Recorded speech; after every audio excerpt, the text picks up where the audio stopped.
안녕하세요. 저는 30대 후반 여자이고 직장 생활을 하고 있는 평범한 사람입니다. 아니, 어쩌면 제 인생은 그렇게 평범하지 않을 수도 있다는 생각이 드네요. 다들 살다 보면 어려운 때가 한 번씩은 오잖아요. 비록 제가 인생 선배님들에 비해 오래 산 사람은 아니지만 저도 다사다난하게 몇 가지의 큰일이 있었어요. 사실 저는 이혼을 한 이혼녀예요. 29살에 결혼을 해서 딱 4년 살고 이혼을 했어요. 전 남편과는 같은 회사에서 처음 만났는데 전 남편이 절 먼저 좋아했고 1년 동안 회사에서 비밀 연애를 하고 결혼을 했어요. 원래는 부서 자체가 달라 회사 건물도 서로 다른 건물을 쓰고 있는데 전 남편이 제가 있는 건물에 일을 보러 왔다가 서로 처음 보게 된 거죠. 만약 타임머신이 있다면 이때로 다시 돌아가서 전 남편과의 첫 만남을 피하고 싶어요. 아예 얼굴도 모르는 사이로 영영 남았으면 하죠. 이 정도로 저는 전 남편만 생각하면 아주 징글징글해요. 사람 관계가 이렇게까지 지독해질 수 있구나 싶을 정도로 악연이었죠. 저는 직책이 회사 회장님의 비서였는데 전 남편은 일반 영업사원이었어요. 나이는 저보다 3살이 많지만 늦게 취직을 한 편이라 말단 직원이었고 저는 일찌감치 2년제 비서학과를 졸업해 1년 정도 취직 준비를 하고 바로 취업을 했기에 꽤 오랫동안 일을 한 편이었어요. 게다가 이 회사가 제 첫 직장이었기 때문에 그 당시엔 한 5년 차 정도 됐어요. 처음부터 회장님을 모신 건 아니고 사장님부터 모셨는데 매년마다 치러지는 업무 평가에 좋은 점수를 받게 되면서 5년차가 되었을 땐 회장님을 모시게 된 겁니다. 저희 회사가 가족들끼리 운영하는 회사라 회사 자체 분위기도 굉장히 가족적인 분위기예요. 그래서인지 학연 지원보다는 실력으로 사람을 평가하는 곳이었죠. 지금 생각해도 제가 취직은 잘한 것 같았어요. 게다가 비서라는 일이 제 적성에도 맞고 제 성격에도 맞아 이만한 직업이 없다 생각했거든요. 제가 워낙 누굴 챙겨주거나 살펴주는 걸 어렸을 때부터 잘했어요. 저희 아빠가 좀 편찮으셨는데 10년 정도 침대 생활을 하셨어요. 그래서 제가 아빠 병수발을 다 들었죠. 엄마는 이런 아빠를 대신해 돈을 버셔야 했기에 항상 일을 나가셨고 저는 어떻게든 엄마의 짐을 좀 덜어드리고자 이런 아빠를 돌보았습니다. 그래서 이런 게 몸에 배어 있는 거죠. 저는 나름대로 엄마를 위해 아빠를 돌봐드렸는데 엄마는 이런 도움보단 경제적으로 도움이 더 필요하셨어요. 아빠가 원래 직업이 경찰이셨는데 범인과 실랑이를 하다 돌바닥에 머리를 부딪히면서 공무상 재해를 입으셨거든요. 그래서 나라에서 받는 장애급여가 있었는데 엄마는 늘 그 급여로 저희 세 식구 생활하는 건 턱도 없다며 돈 때문에 힘들어 죽겠다고 하셨어요. 저도 그런 엄마의 투정을 귀에 못이 박히도록 들어왔고 아빠의 간호 이외에도 알바를 하며 엄마에게 알바비를 갖다 드렸어요. 그렇게 사는데도 매번 저희 가족은 마이너스였어요. 그리고 나서 저희 아빠는 딱 10년 동안 병치레를 하시다 돌아가셨죠. 근데 문제는 아빠가 돌아가시면서 엄마가 집을 나가신 겁니다.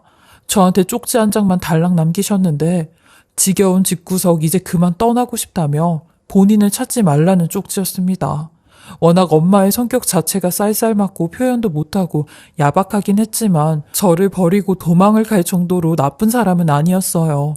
근데 저만 덩그러니 냅두고 도망을 간 거죠. 그 쪽지를 보곤 아니겠지, 아닐 거야 하며 뜬 눈으로 밤을 지새워 엄마를 3일 동안 기다렸는데 엄마는 돌아오지 않으셨죠. 그제서야 상황 파악을 하곤 어딜 한 대 세게 얻어맞은 듯한 기분이 들었어요. 그때 제 나이가 18살이었는데 아무리 저 혼자 돈을 벌 수 있다고 해도 아직까진 엄마의 관심과 사랑이 필요한 평범한 10대 소녀였어요. 저는 엄마를 찾으려고 수소문해 이 사람 저 사람들에게 연락도 해보고 경찰에 신고도 해보았는데 성인 실종은 범죄에 가담되지 않는 이상 실종으로도 보지 않는다며 제 신고는 별로 중시하지 않는데 그때부터 전 고아가 되어 1년 365일 알바를 하며 35만 원의 집 월세와 공과금 그리고 생활비를 벌었었어요. 거기에 공부까지 해야 했으니 너무 힘들게 살았죠. 가끔 또래 친구들이 부모님과 티격태격했다는 소리를 하면 전 속으로 배부른 소리하고 있네 라는 말을 했어요. 나는 그럴 부모도 없는데 니들은 그럴 부모라도 있지 라면서요. 다행히 제 성적에 맞게 입학금까지 받으며 2년제 전문대를 들어갈 수 있었고 그때부터는 또 학자금과의 싸움을 하며 고군분투하고 살았네요. 그리고 29살이 되어 결혼을 하게 된 거죠. 사실 저는 결혼을 못할 줄 알았어요. 남자들은 하나같이 제 사정을 알고 나면 다들 도망가기 바빴거든요. 지들이 먼저 좋다고 다가왔다가 지들이 먼저 도망을 가니 이건 뭐 부모님한테 버림받은 사람은 남자들한테도 버림을 받아야 되는 건가 싶었네요. 그래서 제 스스로 상처받기 싫어 연애도 하지 않았어요. 근데 전 남편은 다르더라고요. 그게 뭐 어떠냐며 부모가 자식을 버린 거지 자식 탓이 아니라 부모 탓이라며 절 위로해주기 바빴죠. 그 말을 듣는데 심장이 막 뛰기 시작했어요. 저한테 그 누구도 이런 따뜻한 말을 해준 사람은 없었거든요. 그래서 더 빨리 더 푹 전 남편에게 빠진 것 같았어요. 하지만 이런 조급함은 곧 독이 되어 제게 돌아왔고 저는 시댁에서 인간 이하의 대우를 받으며 살았습니다. 시어머니라는 여자는 매번 저를 부를 때마다 부모 없는 애라고 불렀고 나중엔 제 직업까지 비하를 하는데 거기선 더 이상 참을 수가 없겠더라고요. 그 여자는 절 보고 부모가 없으니 남들한테 어떻게든 잘 보여서 관심을 받으려고 비서일을 하는 거라며 남들 뒤치다꺼리 해주는 게 그렇게 좋냐고 하는 겁니다. 그리곤 너는 분명히 몸도 함부로 굴리고 다닐 거라는데 절 보고 더러운 싼것이라고 하더라고요. 아무리 제가 다른 사람 챙기는 걸 잘하고 좋아한다고 해도 이런 말까지 들으며 이 집에서 며느리 노릇은 하고 싶지 않더라고요. 결혼 초엔 전 남편도 자기 엄마한테 말을 그딴 식으로 하냐며 몇 번 큰 소리를 쳤지만 나중엔 전 남편도 저를 의심을 하며 너 그 사장이랑 뭐 있냐? 라든지 그 사장이 너한테 돈도 쥐어주냐? 라는 말까지 하더라고요. 남편이란 놈이 지 와이프한테 이게 할 소리냐고요.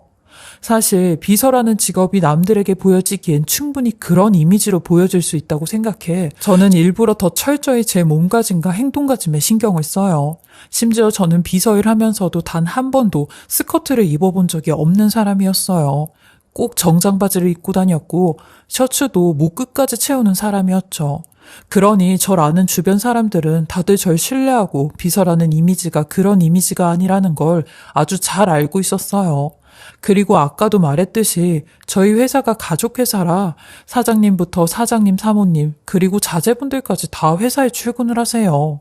매일같이 그분의 가족들을 보는데 의심할 만한 행동을 했으면 벌써 들키고도 남았죠.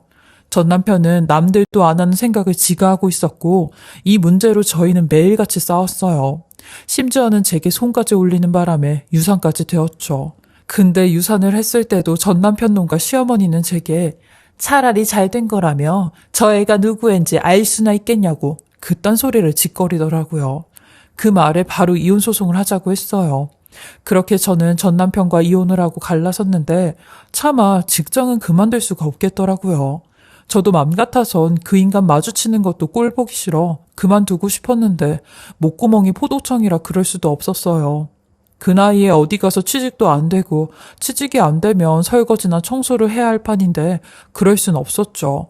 여기까지 내가 어떻게 왔는데 그 쓰레기 같은 놈 때문에 내가 왜 그만둬야 되나 싶고 저도 철판 깔고 직장은 계속 다녔어요. 그만둘 거면 네가 그만둬야지 싶었죠. 그리고 어차피 전 남편 놈과는 다른 건물에서 근무를 하기에 어쩌다 마주친다고 해도 매일같이 보는 건 아니어서 가능했고요. 저희 둘의 이혼 소식은 금방 회사 전체에 다 소문이 났고 제가 모시고 있는 회장님 귀에도 들어갔어요. 회장님은 아는 척은 하지 않았지만 은근히 저를 챙겨주시더라고요. 같은 회사에 다니다 보니 이런 건 좀 불편했지만 시간이 해결해 주기만을 기다렸어요. 그렇게 1년이 지나고 언제 그랬냐는 듯 조용해졌는데 전 남편 놈의 재혼 소식이 들려오더라고요. 그 인간 사연은 관심도 없었지만 회사가 같으니 어쩔 수 없이 듣게 되었어요. 그리고 그때부터 제가 모시는 회장님의 태도가 이상하게 변하기 시작했어요. 원래 애처가로 유명하신 회장님인데 어느 날부턴가 저에게 돈을 쓰기 시작하더라고요. 예를 들면 외국에 나갔다 오시면서 먹을 거라든지 조그만 소품이라든지 스카프 등을 사오시며 이거 별거 아니니까 남비서 가지고 가. 내가 특별히 남비서 생각해서 사가지고 온 거니까 거절하지 말고 가져가. 라고 하셨죠. 제가 불쌍해 보였는지 아님 다른 의도로 이러시는 건지 안 그러셨던 분이 갑자기 이러니까 너무 당황스러웠어요. 가뜩이나 회장님의 사모님도 저희 회사에 자주 나오시거든요. 그때마다 사모님 얼굴 보는 게 죄스럽더라고요.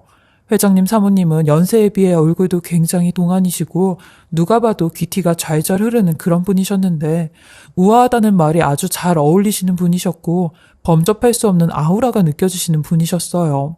거기에 성격도 얼마나 온유한지 제가 3년 동안 회장님을 모시면서 사모님도 굉장히 많이 봐왔지만 항상 볼 때마다 제게 존대를 쓰며 직원들의 편이 되어 직원들 입장에서 얘기를 해주시는 분이셨어요.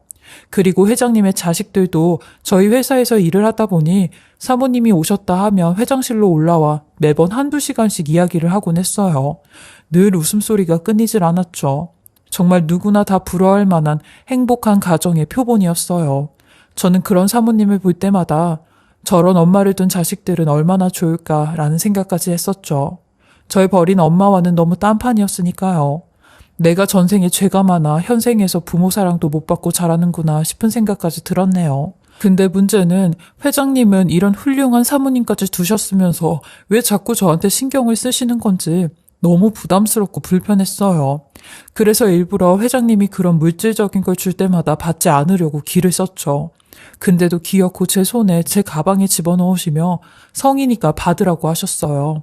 심지어는 저희 집에 갈비며 굴비, 과일 같은 것까지 보내주셨는데 문제는 회장님의 이런 적극성이 더 심해진 이유가 하나 있었어요. 바로 사모님께서 아프시기 시작하셨거든요. 아프시면서 그렇게 자주 나오셨던 회사도 나오지 않으시고 어느 순간부터는 병원에 입원까지 하셨다는 말을 들었어요. 회장님은 마치 사모님의 감시가 풀린 것 마냥 제게 끊임없이 선물 공세를 하신 거고 더 노골적으로 본인이 원하는 걸 요구하기 시작하셨어요. 한 번은 바지만 입고 다니는 제게 우리 남비서는 왜 맨날 바지만 입고 다녀? 치마도 잘 어울릴 것 같은데 내가 이쁜 치마 좀 선물해 줄까? 라며 치마 좀 입어보라고 하시는 겁니다. 그 말에 제가 그냥 웃어넘기며 바지가 편해서 그런 거라고 하니 글쎄 회사 가을 체육대회 때 유니폼을 다리가 훤히 드러나는 유니폼으로 맞추신 겁니다. 이렇게까지 하면서 제 다리를 보고 싶은 건가 라는 생각까지 들며 소름까지 끼쳤어요. 물론 저 혼자만의 착각일 수도 있겠지만 그 외 사람의 촉이라는 게 있잖아요. 그런 의도가 뻔히 보였죠. 그러던 어느 날 제가 회사에서 일을 하고 있는데 한 통의 전화가 왔어요. 모르는 번호로 전화가 와서 전화를 받아보니 다짜고짜 남송미 씨 핸드폰 맞나요? 라고 하는데 그 목소리는 바로 10년 전 절 무참히 떠났던 엄마의 목소리였어요. 엄마는 어떻게 제 번호를 알았는지 제게 대뜸 전화를 걸어 아무런 죄책감도 없이 엄마가 돈이 필요해서 그러는데 너 여태까지 직장 생활하고 모아둔 돈 좀 빌려줘라. 한 4천만 원 정도 있냐? 라고 하시는 겁니다. 그 말에 전 너무 화가 나 4천만 원이 누구 집 개 이름이에요? 갑자기 10년 만에 연락해서 4천만 원을 달라고 하면 당신 진짜 제 엄마 맞아요? 라며 큰 소리를 통화를 했어요. 그리곤 회사니까 일단 전화 끊으라고 했는데 얼마나 눈물이 나는지 얼마 있다 회장님으로부터 방에 들어오라는 유선 전화가 걸려왔고 대충 눈물을 닦고 방에 들어갔는데 회장님이 제 통화 내용을 들으셨는지 대뜸 돈이 필요하냐고 물어보시는 겁니다. 그러면서 그 4천만 원 내가 줄 수도 있다며 본인이 절 도와주겠다고 하는데 대신 조건이 있다는 겁니다. 저녁 몇 끼만 같이 먹어주면 한 끼에 500만 원씩 준다는 그런 제안이었죠. 순전히 밥만 같이 먹어달라는 제안을 하시는데 그 말에 치가 떨렸어요. 그리곤 더 이상은 안 되겠다 싶어 회사를 그만둬야겠다 생각했어요. 엄마의 갑작스런 전화와 회장님의 이런 제안에 정말 진절머리가 나서 아무도 모르는 곳으로 도망을 가고 싶을 정도였죠. 그리곤 회장님 앞에 90도로 인사를 드리며 이제 그만 회사를 그만둬야 할 때가 온 것 같다고 했어요. 여태까지 회장님께서 제게 보여주셨던 모습과 지금의 모습이 너무 달라 회의감이 느껴진다는 말까지 했죠. 그러니 회장님은 아차 싶었는지 제 팔을 잡으며 아이 남비서 아이고 내가 말실수를 했네. 미안하게. 회사는 그냥 다녀야지. 남비서만큼 나를 오랫동안 보조해준 사람이 어딨나. 내가 오랫동안 남비서랑 같이 일을 하다 보니 많이 편해졌나 봐. 라며 미안하다고 하시는데 저는 다음날 사직서를 올리겠다고 하며 그동안 감사했다고 말씀을 드렸어요. 그리곤 다음날 정말 수천 번이나 고민을 한 끝에 사직서를 작성했고 회장님 책상 위에 올려두었지요. 그 모습에 회장님은 눈을 질끈 감으시곤 제게 마지막 식사라도 대접을 하고 싶다며 다른 비서들도 같이 불러 식사를 하라며 본인은 그 자리에 나가지 않겠다고 했어요. 식사비만 내준다고 하신 거죠. 저는 그 대우까지는 받겠다고 했고 다른 비서들에게 연락을 하니 이미 다른 비서들은 회식이 잡힌 걸 알고 있더라고요. 그렇게 저녁에 약속된 장소에서 보자는 연락을 마치고 마지막 업무를 보았어요. 정말 5만 가지 희비가 다 교차하는 날이었네요. 회장님은 제가 마지막으로 근무를 하는 날엔 회사에 나오지 않으셨고 저에게 본인 기사까지 붙여주시며 약속 장소로 바래다 주라는 이야기를 해놓으셨더라고요. 회장님의 작은 배려가 느껴지는 부분이었어요. 그렇게 저는 회장님 기사분이 운전해 주시는 차를 타고 직원들과 만나기로 한 식당에 가기로 했는데 한참 동안 달려 도착한 곳은 식당이 아닌 어느 대저택의 주차장이었습니다. 저는 그 기사분에게 화를 내며 여긴 어딘데 일로 온 거냐고 여긴 식당이 아니지 않냐며 소리를 쳤어요. 그러니 그 기사분은 본인은 잘 모르는 일이고 회장님의 지시대로 따른 것뿐이라며 내리시면 된다고 하는 겁니다. 이미 주차장 차고지에 갇힌 저는 어디로 나가야 될지도 모르고 헤매다가 집에서 나오는 회장님과 딱 마주치게 되었고 회장님은 내가 여기로 부른 거라며 따라 들어오라고 하는 겁니다. 회장님 옆에는 회장님 딸까지 있었고 그분 또한 제게 긴히 할 말이 있다며 들어오라고 하는데 그렇게 그 둘을 따라 들어간 곳은 회장님 집은 아닌 세컨하우스 같았어요. 집에 가구들도 별로 없고 냉기가 되더라고요. 그리고 어느 방으로 들어오라고 하시는데 그곳엔 사모님이 5만 가지 기계들을 달고 누워 계셨어요. 그리고는 힘겹게 저를 바라보시며 제게 이리 오라고 손짓을 하시는데 저는 대체 이게 무슨 상황이냐고 했고 회장님 딸이 아주 힘겹게 입을 대며 이야기를 하기 시작했어요.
사실 미송 씨 친어머니는 저희 엄마세요. 라고 하는 겁니다. 저는 그 말을 듣고 머리가 핑 돌아 대체 그게 무슨 말이냐고 했어요. 그러니 회장님이 자네가 알고 있는 친엄마가 사실은 진짜 친엄마가 아니라 여기 누워있는 사람이 자네 친엄마라고. 내 아내는 30여 년 전 자네 아버지와 살다 자네를 낳고 도망을 나온 사람이야. 그리고 나를 만난 거지. 자네 어렸을 때 자네를 두고 나왔으니 당연히 자네는 여태까지 같이 산 엄마가 친엄마라고 알고 있을 테고 라는 말을 하시는데 알고 보니 사모님은 19살 때 저희 아빠를 만나 20살에 저를 낳았고 아빠의 심각한 술주정과 폭력 그리고 여자 문제로 아빠에게 도망을 쳐 회장님네 집 가정부로 들어가셨다는 겁니다. 그리고 가정부로 일을 하다가 7살 많은 회장님과 눈이 맞아 결혼까지 하게 되었다네요. 그리고 나서 저희 아빠는 제가 친엄마로 알고 있는 새엄마를 집으로 들인 거라고 하는데 제가 몇십 년 동안 산 새엄마는 저희 아빠의 보상연금 때문에 어쩔 수 없이 제 옆에 붙어 있었던 거더라고요. 결국 아빠가 돌아가시니 절 무참히 버리고 가신 거고요. 저는 고개를 저으며 말도 안 된다고 했어요. 이게 말이 되는 소리냐고 하니 회장님은 우리도 처음엔 믿지 않았다고 하며 이력서에 쓴 이름이랑 나이 그리고 살아온 환경을 보고 사모님이 먼저 절 알아보셨다네요. 심부름까지 해주는 사람까지 붙여 저를 미행하며 뒷조사를 해보니 제가 딸이 맞다고 했다는데 더 확실한 건 제 다리 뒤에 있는 점을 봐야겠다 싶었대요. 제가 종아리에 갈색 몽고 반점이 하나 있거든요. 그래서 회장님은 그것 때문에 자꾸 치마를 입으라고 하신 거였고요. 그제서야 퍼즐이 맞춰지는 것 같았어요. 물론 제일 정확한 건 친자 검사를 해보는 거라고 하셨지만 이건 100%라고 하시는데 저는 이 모든 게 꿈이라는 생각이 들었어요. 제 엄마라고 하는 사모님은 제게 손짓을 하며 오라고 하시는데 저는 너무 갑작스러운 일에 당황을 했고 그만 가봐야겠다며 뒤도 안 돌아보고 도망쳤습니다. 그때 제 친엄마라는 그분의 손을 잡아주지 못한 게 죄송스러웠지만 저로서는 너무 혼란스러웠거든요. 그리고 일주일 정도 집 밖에 나가지도 못했어요. 그러니 일주일이 됐을 때 회장님과 회장님 딸이 직접 절 찾아오셨더라고요. 사모님이 많이 심각한 상황인데 제발 손이라도 잡아드리라면서요. 엄마라고 하는 사모님은 평생 저를 그리워하며 보고 싶어 하셨다는데 이제라도 이렇게 만난 게 하늘의 뜻이라며 절 설득하더라고요. 이런 회장님과 따님의 마음을 봐서라도 제게 엄마라는 사모님을 뵈러 가야 되는 게 맞다고 생각했고 37년 만에 제 친엄마의 손을 잡아보았습니다. 그리곤 한동안 엄마와 부둥켜 안고 오열을 했어요. 엄마는 폐암 말기를 선고받아 오늘 내일 하신다고 했고 제 앞으로 상속을 해두고 가신다며 그 돈으로 그동안의 잘못을 용서해달라며 저를 안아주셨어요. 그리고 회장님 또한 이 부분은 터치를 하지 않겠다고 하시는데 이렇게 좋은 분이신데 그동안 의심한 게 너무 죄송하고 회장님 얼굴을 쳐다볼 수가 없었어요. 그렇게 저는 상속을 받기 전 친자검사까지 마쳐 엄마의 친딸이라는 걸 입증하였고 엄마에게 20억이라는 어마어마한 상속을 받게 되었습니다. 변호사 입회하에 서류 작성까지 끝을 냈죠.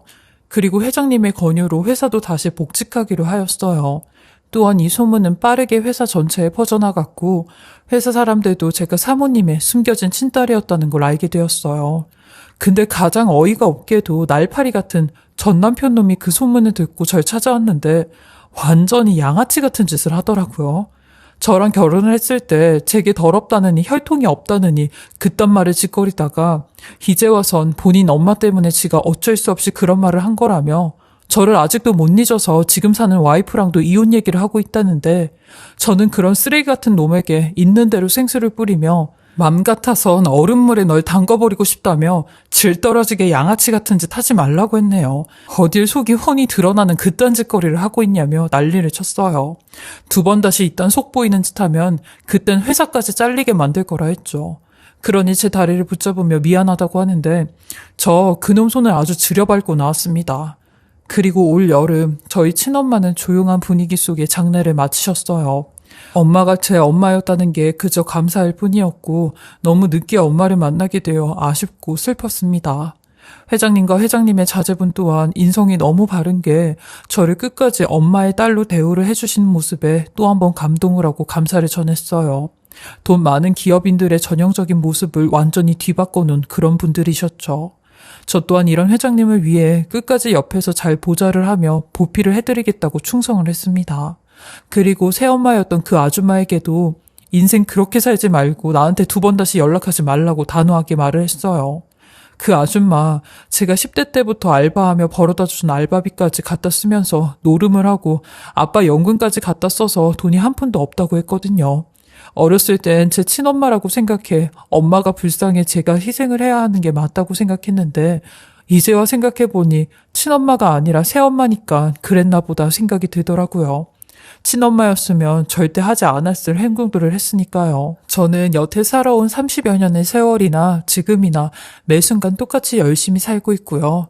열심히 일을 하고 있어요. 엄마가 주신 소중한 유산도 잘 지키며 현명하게 살아고자 다짐하고 있습니다. 제 인생이 너무 기구하고 너무 기가 차 이런 일까지 생기게 된 것 같아요. 보통의 사람들이었으면 겪지 못할 일들이라 이렇게 사연을 보내보았습니다. 제 긴 이야기